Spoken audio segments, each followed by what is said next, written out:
I'm home. I got home. Well, I got in the area of Hyatt a lot earlier because I thought I'd sit down at the park for half an hour, 45 minutes I was there for. Got myself two Jim Beams and cola, just a can, but I only ended up drinking one. I've got the other can here, which I'm going to put into the fridge. Um, yeah, I've got a shopping order coming tomorrow. I'm stocking up on things I need because the next 3 to 4 weeks are going to get hectic. So I thought if I stock up on the essentials and, make sure the fridge is, full, the freezer's reasonably full in the pantry, that will save me a lot of money further down the line for me to spend. Do you know what I mean? Like I stocked up like anything on Chica's cat food too. Yeah, so she's well stocked. I'm well stocked. Toiletries, everything well stocked. So I save a bit of money further down the line. Yeah, so that's coming between 7 and 8 p.m. tomorrow night. So I've got to make sure I get home tomorrow well before 7, and I will be. So that's A-okay. And tomorrow night, going to cook myself a nice meal. Well, I'll try. Tonight, for today, because I'm not feeling too well, I don't know, it's like my hay fever's coming back a little bit stronger. For tonight, I'm just going to get a very small takeout. Fucking assholes. Oh, God, the portions. Are they all right upstairs these days?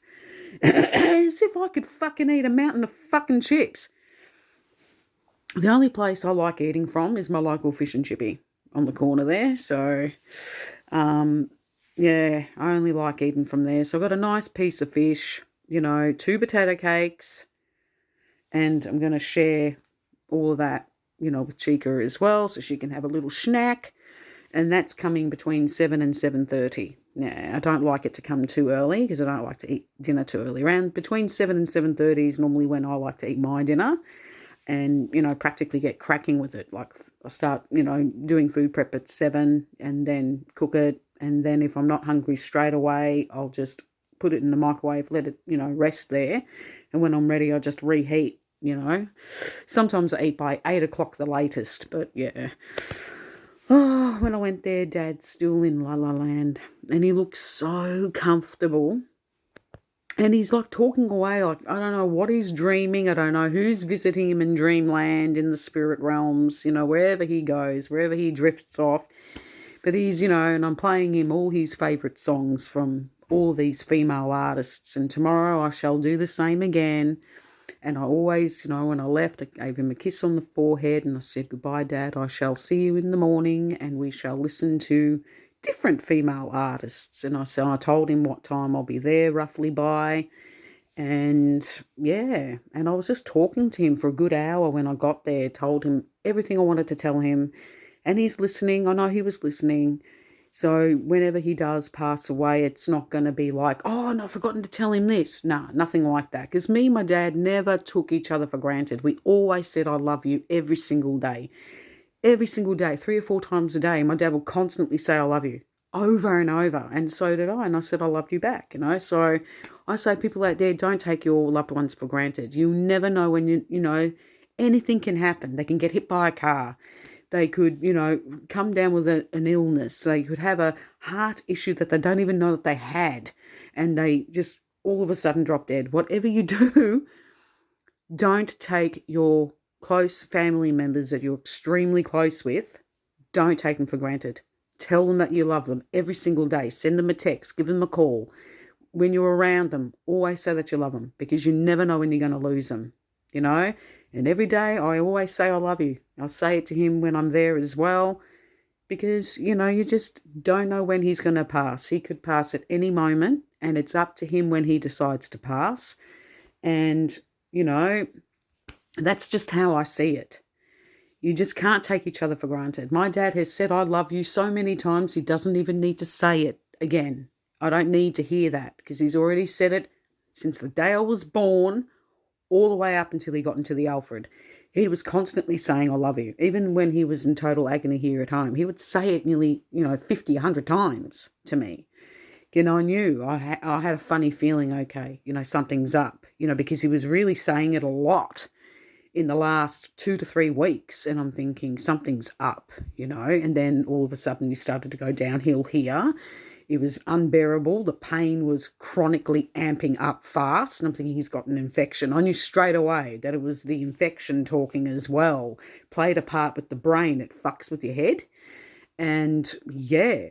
And I said, Dad, you got to go in. I said, if you want to survive, you got to go in. And I said, if you don't, you're going to die in complete misery and agony at home. I don't want that for you. If you're going to die, at least die in hospital or in hospice, where they can give you the pain medication and you can be comfortable. How can you be comfortable here? You know what I mean? So in a way, I do agree with the Alfred Hospital, because he's better off there. He is so comfortable. I've never seen him so peaceful, never seen him so comfortable. So I'm glad that he's there. I'm glad that they're not shifting him into palliative care, because you want to know why? Because it would freak him out, because Debbie, my family friend's daughter, died there at the exact same place.